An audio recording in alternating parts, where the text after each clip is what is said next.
नमस्कार, आप देख रहे हैं जागते रहो। मैं हूं आपके साथ सृष्टि पांडे।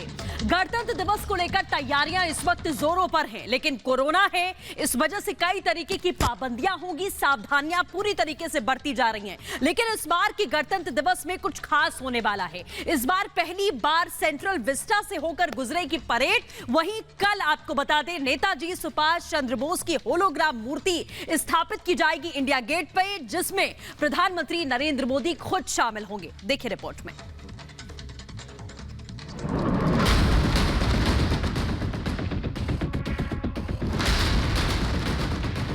गणतंत्र दिवस के लिए तैयारियां जारी हैं। एक बार फिर झांकियां तैयार हैं, सुरक्षा बल तैयार हैं और कोविड को देखते हुए खास एहतियात बरते जा रहे हैं।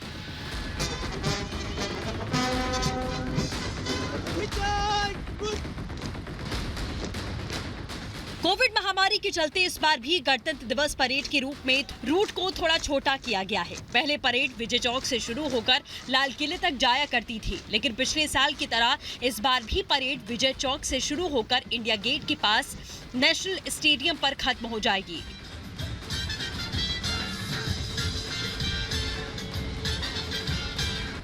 इसके चलते पहले परेड रूट 8.3 किलोमीटर का हुआ करता था, लेकिन अब घटकर 3.3 किलोमीटर का रह गया। मतलब परेड रूट करीब 5 किलोमीटर कम कर दिया गया है। 26 जनवरी के लिए सेंट्रल विस्टा तैयार। भव्य सेंट्रल विस्टा का निर्माण जारी है। काफी कुछ बन चुका है और पहली बार गणतंत्र दिवस परेड की टुकड़ी निर्माणाधीन सेंट्रल विस्टा प्रोजेक्ट पर मार्च करके इतिहास रचेगी। परेड अभ्यास के लिए कई महीनों के बाद विजय चौक और इंडिया गेट के बीच का मार्ग खोला गया। गणतंत्र दिवस परेड की मेजबानी के लिए राष्ट्रपति भवन से इंडिया गेट तक सेंट्रल विस्टा सुविधाओं के साथ तैयार है, जिसे अंतिम रूप दिया जा रहा है।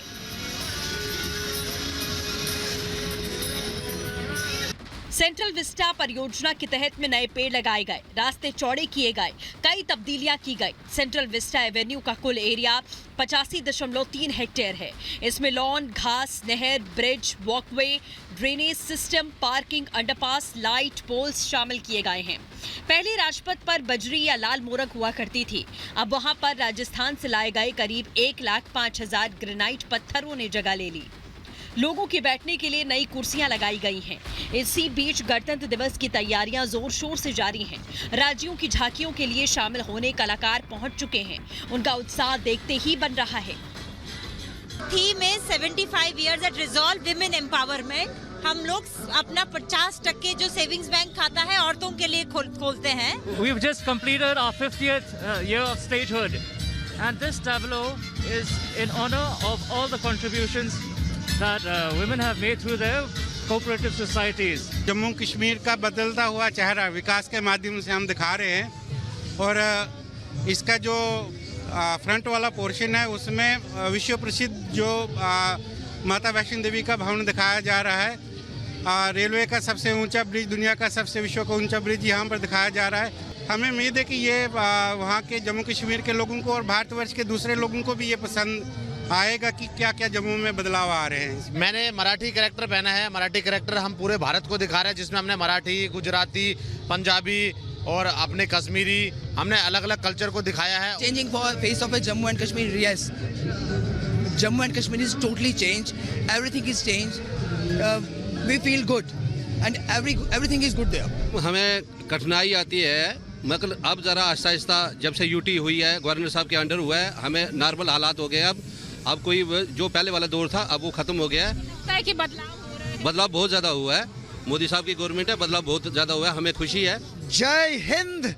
इस बार वस्त्र मंत्रालय की झांकी आप लोग देखेंगे। केंद्रीय वस्त्र मंत्रालय कमाल का कॉन्सेप्ट है। एक रॉकेट नुमा टैब्लो है जिस पर आप देख सकते हैं कि चरखा है और हथकरघा दिखाया गया है और पीछे डिजिटल मशीन है जिस पर हम लोग दिखाते हैं कि आज के डेट में बहुत सारी चीजें, फायर से रिलेटेड ड्रेसेस बन रहे हैं, कॉस्ट्यूम्स बन रहे हैं। इंडिया गेट पर नेताजी की मूर्ति, खुद मौजूद रहेंगे पीएम मोदी। पिछले दिनों केंद्र सरकार ने फैसला किया था कि गणतंत्र दिवस समारोह की शुरुआत अब हर साल 24 जनवरी के बजाय 23 जनवरी को होगी। 23 जनवरी को नेताजी सुभाष चंद्र बोस की जयंती होती है। अब वो इन समारोहों में शामिल होगी। नेताजी सुभाष चंद्र बोस की प्रतिमा इंडिया गेट पर लगाई जाएगी। उनकी 125वीं जयंती के मौके पर इस बार 23 जनवरी को पीएम नरेंद्र मोदी इस मूर्ति का अनावरण करेंगे। इस मौके पर खुद पीएम मौजूद रहेंगे। जब तक असली मूर्ति पूरी नहीं हो जाती, तब तक इंडिया गेट पर नेताजी की एक होलोग्राम मूर्ति रखी जाएगी। इंडिया गेट और राष्ट्रीय समर स्मारक के बीच में खाली खड़ी एक छतरी के नीचे नेताजी की मूर्ति लगाई जाएगी।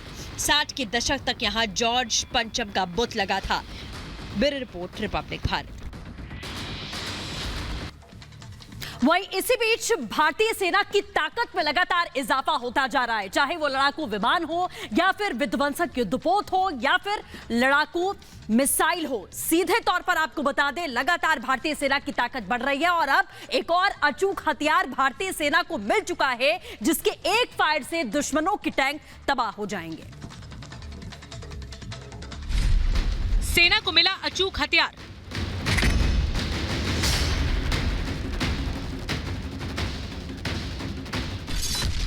एक वार और टैंक बर्बाद।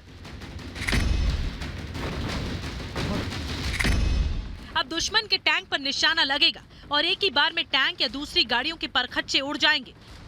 भारतीय सेना के हाथ में एक नया हथियार आने वाला है। इसके लिए स्वीडन से समझौता हो गया है।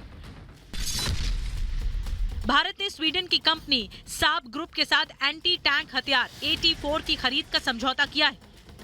भारत ने AT-4 anti tank single shot हथियार का चयन किया है। ये दुनिया का सबसे खतरनाक एंटी टैंक हथियार में से एक है। इसका उपयोग किसी इमारत या बंकर में बैठकर किया जा सकता है। इसमें 84 mm बोर वाले लॉन्चर से दुश्मन के टैंकों को आसानी से तबाह किया जा सकता है। सबसे बड़ी बात ये कि इस हथियार का इस्तेमाल कोई भी सैनिक अकेले कर सकता है।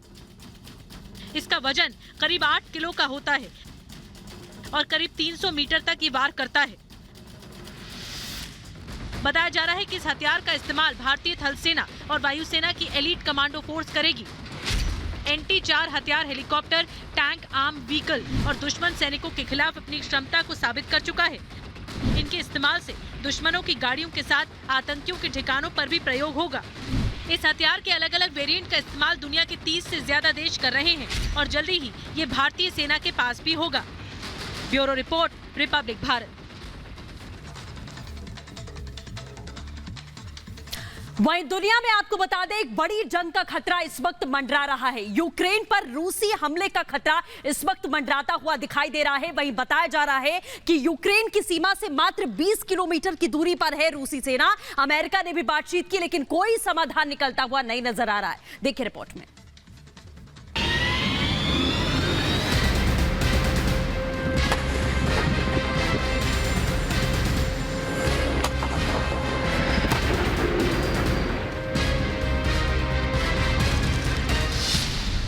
यूक्रेन पर रूसी हमले का खतरा।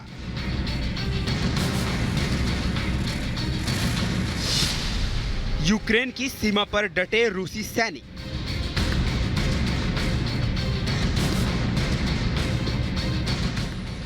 युद्ध का खतरा टल नहीं रहा है। यूक्रेन जंग के मुहाने पर है। रूसी सेना कभी भी यूक्रेन पर हमला कर सकती है। बताया जा रहा है कि रूसी सेनाएं उसकी सीमा से महज 20 किलोमीटर दूर हैं। अपने मित्र देश बेलारूस के साथ रूसी सेना युद्धाभ्यास लगातार कर रही है।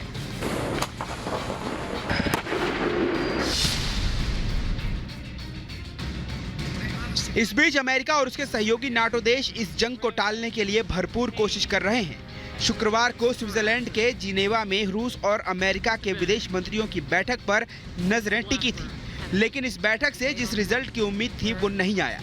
दोनों पक्षों में कोई भी समाधान की दिशा में एक भी कदम आगे नहीं बढ़ सका। अमेरिकी विदेश मंत्री ब्लिंकन ने कहा कि अमेरिका और उसके सहयोगी देश रूस की ज्यादातर मांगों को खारिज करने पर अडिग हैं। हालांकि कुछ दिनों बाद ब्लिंकन और रूसी विदेश मंत्री लावरोव के बीच फिर वार्ता हो सकती है। वैसे शुक्रवार की बैठक से पहले अमेरिकी राष्ट्रपति जो बाइडेन ने रूस के राष्ट्रपति को चेतावनी दी थी कि अगर यूक्रेन पर हमला किया तो अंजाम बहुत बुरा होगा। बाइडेन ने कहा था कि ऐसे प्रतिबंध लगाएंगे कि पुतिन ने कभी सोचा भी नहीं होगा।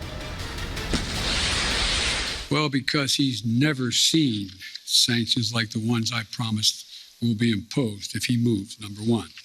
Russia will be held accountable if it invades, and it depends on what it does. It's one thing if it's a minor incursion and then we end up having a fight about what to do and not do, etc. It is going to be a disaster for Russia if they further invade Ukraine, and that our allies and partners are ready to impose severe cost and significant harm on Russia and the Russian economy. And, you know, we're going to fortify our NATO allies. I told them on the eastern flank, if in fact he does invade, I've already shipped over $600 million worth of sophisticated equipment, defensive equipment, to the Ukrainians. The cost of going into Ukraine in terms of physical loss of life for the Russians, they'll be able to prevail over time, but it's going to be heavy. It's going to be real. It's going to be consequential. इस बीच शुक्रवार को high वार्ता पर रूसी विदेश मंत्री Lavrov ने कहा कि अमेरिका, यूक्रेन और नाटो उसकी मांगों पर अगले सप्ताह लिखित जवाब देने पर राजी हुआ है। रूस लगातार मांग कर रहा है कि नाटो वादा करे कि यूक्रेन को कभी नहीं जोड़ेगा। रूस ये भी चाहता है कि नाटो और उसके सहयोगी देश पूर्वी यूरोप के हिस्सों से सैनिक और उपकरण हटाएं। रूस लगातार ये भी कह रहा है कि यूक्रेन उसका हिस्सा है।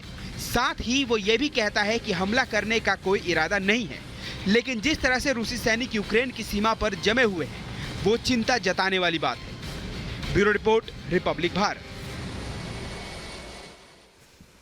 वहीं दूसरी ओर चीन पर नकेल कसने के लिए 4 देशों का संगठन क्वाड एक बार फिर से जुटने वाला है। आपको बता दें कि क्वाड देशों में भारत, जापान, ऑस्ट्रेलिया और अमेरिका शामिल हैं, जिनका मकसद है हिंद प्रशांत क्षेत्र में चीन की दादागिरी को रोकना।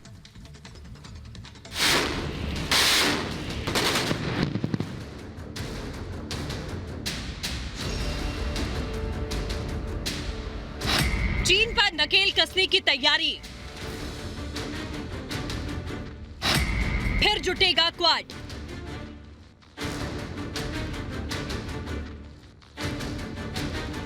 द क्वाड्रिलेटरल सिक्योरिटी डायलॉग यानी कि क्वाड की शुरुआत तो साल 2007 में हुई थी, लेकिन पिछले कुछ सालों में इसने रफ्तार पकड़ी। 4 देश अमेरिका, जापान, ऑस्ट्रेलिया और भारत इसमें शामिल हैं। चारों शक्तियों का ये गठबंधन लगातार युद्धाभ्यास करता है। इसके नेता लगातार मीटिंग करते हैं। मकसद एक, समुद्र चीन की बढ़ती दादागिरी को रोकना।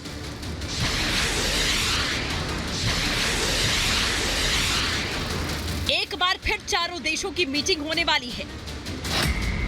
अगला शिखर सम्मेलन जापान की राजधानी टोक्यो में होगा। जापान के प्रधानमंत्री ने बताया कि इस बार की क्वाड सम्मेलन की बैठक ऑस्ट्रेलिया में होने वाले आम चुनाव के बाद यानी मई के अंतिम सप्ताह में होने वाली है। पिछला क्वाड शिखर सम्मेलन 24 सितंबर 2021 को वॉशिंगटन में आयोजित किया गया था। इस बार ये टोक्यो में होना है। माना जा रहा है कि चीन पर नकेल कसने के साथ कई अहम मुद्दों पर चर्चा हो सकती है। इस बैठक में आर्थिक सुरक्षा सुनिश्चित करना, चीन के बढ़ते आधिपत्य का विरोध करना बैठक का एजेंडा हो सकता है। इसके अलावा इस बैठक में स्वतंत्र हिंद प्रशांत, कोरोना और जलवायु परिवर्तन पर चर्चा होने की उम्मीद है।